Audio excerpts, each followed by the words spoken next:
Good morning, students. Let's begin our political science class. NCRD book, Indian Constitution at Work, Chapter 2, Rights in the Indian Constitution. And this is my fifth video. Start with the page NCRT book 43 and topic Directive Principles of State Policy. Let's start.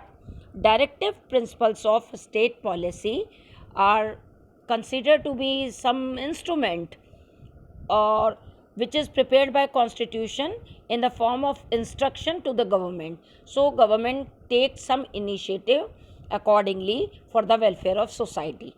Fine. It is given in part 4 of constitution, article 36 to 51. These directive principle of a state policy, which is known as DPSP, enrolled one by one. All right, we are going to discuss in this video. The makers of our constitution knew that independent India was going to face many challenges. Foremost among these was the challenge to bring about equality and well-being of the citizen. Fine.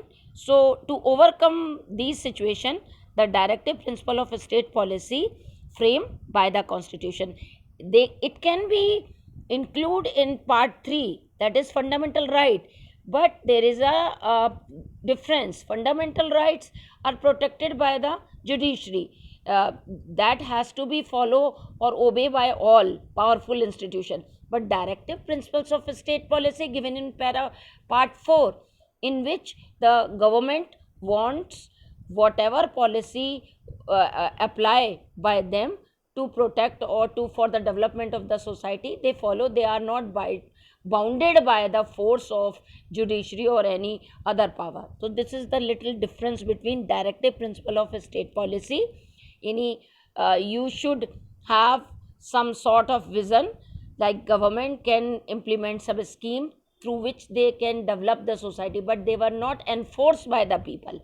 Whereas fundamental right, that is granted, that is the kind of thing which is confirmed, and if someone encroach, person can approach to the Supreme Court and get justice. Fine. So this is what the introduction. Certain policy direction was required for handling these problems. Some guidelines were incorporated in the constitution, but they were not made legally enforceable. When we are going to see how the government bring equality and well-being of the citizen, they also thought that certain policy direction was required for handling these problems. At the same time, the constitution did not force future government to be bound by certain policy and the decision. Means that when the constitution framed that time, the policy of directive principle given, but it is mentioned that it is going to force or it is going to apply when it is required. All right. So it is depend on one government to another how it is going to be used. Like in UP, the pension schemes given by previous government, and then the government now not giving pension but some other benefits. So it is up to the government what kind of benefits they provide to the citizen. Here the state provide the benefits to the citizen, but the state not bounded by anything. Whatever they feel like it is good for the society, develop the society and their economy, they provide, but they were not bounded to do so, right? So this is how I explain this thing. These guidelines are non-justable. When we talk about non-justable, like you cannot claim, like if someone harass you on fundamental rights, you can claim to the High Court or Supreme Court. But directive principles, like it is the moral duty of the government to do something, but you cannot force it. If they are not justable, then why would government work accordingly to them? Those who framed the constitution thought that the moral force behind these guidelines would ensure the government would take them seriously. They expected the people would also hold the government responsible for implementing these directives. The very simple reason, if they are not justable, then why government work according to them? If the government not providing good benefits to the people, next election people will not select them, and they refuse them. So a separate list of guideline called DPSP is included in our constitution. What do the directive principle contain? What it contains, this is a separate question. The chapter on directive principles, it's mainly three things. The directive principle dependent on three things. What are these three things? Like first, the goals and objective that we as a society should adopt. Like in the time of 2009, government start a policy in the welfare of the people, those who are not employed, and this is Manrega. You must heard in 10th class, and that scheme provide 100 days guarantee work to the unemployed people in particular districts. Fine, but this policy not exist by the other government, so you cannot force why you are not giving this policy in this period. It's depend on government to government, and there are ways to do the development policy in one period or another period. Fine, so this is what the thing which is goals and objective, ki how they try to provide thing to the society. Certain rights that individuals should enjoy apart from the fundamental rights. There is a legal right and there is a fundamental right. You know? So legal rights or individual right is separate of fundamental right, like shiksha ka adhikar. But um, you cannot claim like you want to go in Maharashtra and wants to admission in a very reputed college. So shiksha ka adhikar, 14 year up to the elementary education free, but afterward you have to pay for that if you want a more education. So this is, you should not claim through the Supreme Court. Certain policies that the government should adopt, like the time of independence till now, like government wants to adopt the policy of uniform civil code. Means government adopt any policy that provide welfare to the society, and sometime they don't, as they may feel like after adopting such kind of policy will create a tension among different category people, so they give some sort of pause to apply all these sort of thing. So this is how we can see these three bases on which the directive principle stand. Now we are going to see the goal, non-justable, and policy. What does it mean? Goals of the directive principles of state policy: welfare of the people, social, economic, and political. This is one mark question. What is the main goal of the directive principle of state policy? Social, economic, and political justice for all the people. Means government give equal status socially, economically, and politically. It is not like that PM get uh, PM is not going to punish for any crime and the rickshaw wala can. No, in the eye of the judiciary, all are equal, or people are treated equally. Right to vote is concerned to everyone. Raising the standard of living, equitable division of the resources. In reality, it is not applied, but resources can be judicially distributed among the people. Promotion of international peace. Yes, like the government try to be part of these kind of climate change or these kind of program in a global crisis. So why? Because the policy that can be promoted internationally, government this is government duty to become a part of these kind of policy. Non-justable, adequate livelihood, means you provide shelter. Pradhan Mantri free ghar yojana, these kind of thing. Equal pay for equal work, on a same kind of work, men and women should be paid equally. Right against economic exploitation, right to work, early childhood care, education to children below the age of 6. These are all the policy that can be executed by the government on their own mercy. No one can force them.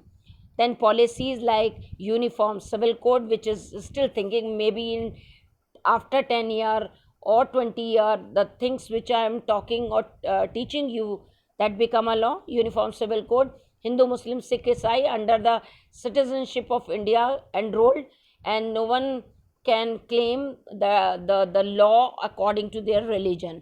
Then prohibition of consumption of alcohol, liquor, sharab bandi. Then promotion of cottage industry, like the Gandhi 2 October is witness that the promotion of all cotton textile, khadi. Yes. Then the prevention of slaughter of the useful cattle, like we consider cow as a scared animal, we should not cut and serve to the society. Promotion of village panchayat, like 1992 amendment of the decentralization, we can treat village also equally important to participate in politics. So these are some goals, non-justable things which is not allowed, and policies under the directive principles. What do the directive principle contain? The government from time to time tired to give effect to the some directive principle of a state policy, and these in the form after independence restricted, like the government from time to time tried to give effect to the some directive principle of a state policy. Such policies are they pass several zamindari abolition bill, nationalized bank, enacted numerous factory law, fixed minimum wages, cotton and small industries were promoted, and provision for reservation to uplift the scheduled caste and scheduled tribe were made. Such effort to give effect these all things, that these all things directive principle include the right to education, formation of panchayati raj institution all over the country, partial right to work under employment guarantee program, and midday meal scheme. These were some way directive principle state policy. These are some example. After independence, these things check and execute by the government time to time to provide social and economic welfare to the society. Now we are going to see very important topic, which is fundamental duties of citizen. Children, please remember very important thing. If you are thinking about the future competition ISPCS, these type of question that time required to remember. First, you will notice in 1976 amendment 42, fundamental duties enrolled in constitution. So now we are going to see that 42 amendment 1946, these were include. Earlier fundamental duties were not a part of constitution. Constitution given everything to the citizen in the form of rights, in the form of directive principle, but this amendment uh, restrict some duties of a citizen in favor of the pride of nation. Fine, please remember the dates and the amendment, and one has to follow, but there is some limitation. For example, see, during lockdown, the class online mode, the school have some sort of guideline. Fine, what is the duty of a student? Whenever teacher teach, they listen and they execute their teaching in the form of writing. Fine, but due to the condition of pandemic, you are not a part of offline class. What you are doing?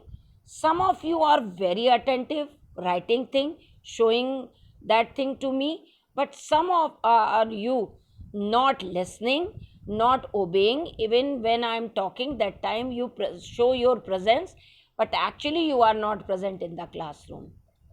What can I do for you?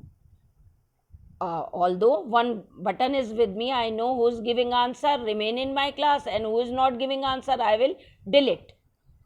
But I cannot, because I treat everyone equal. People, those who want my benefit, they enroll themselves. Those who don't want, leave it. They will listen one day. Same. Some duties mentioned by constitution in the part of the article which I am going to discuss right now, you know, that must be obey, but it is not compulsory. Fundamental duties are not justable like fundamental right you forcefully claim through the Supreme Court if someone encroach, but duties, it is up to you. You want to obey, you want to sing Rashtragan, you sing, not no, not sing. Means when the constitution don't want that the government become dictator for some certain things. That is a part of emotion, how you treat the duties toward nation, right? So fundamental duties are non-justable. The constitution does not provide for their direct enforcement. Now where it is enrolled in all 10 fundamental duties were enumerated in article 51A. What is 51A? Because all the article from 36 to 51 fundament directive principle of state policy, and 52 is another thing, union government. So we should not enroll the topic which is related to the fundamental rights and directive principle separate, so we keep it with article 51A. So, fundamental duties such as we must abide by constitution, defend our country, promote harmony among all citizens, protect the environment. Inclusion of fundamental duties has not changed the status of fundamental right.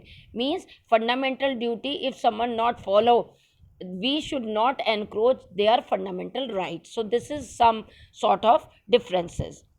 Now we are going to see the relation between fundamental rights and directive principles.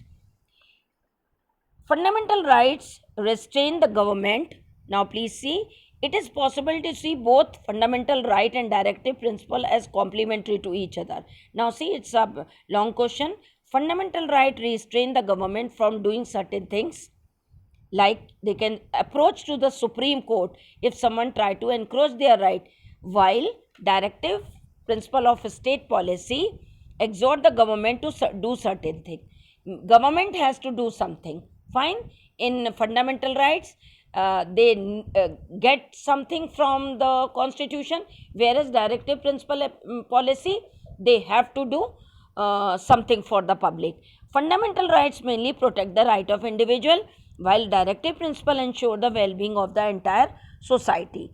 So this is what the difference is. However, at time when government intend to implement directive principle of a state policy, there may be a chance of the conflict with the fundamental rights to the citizen.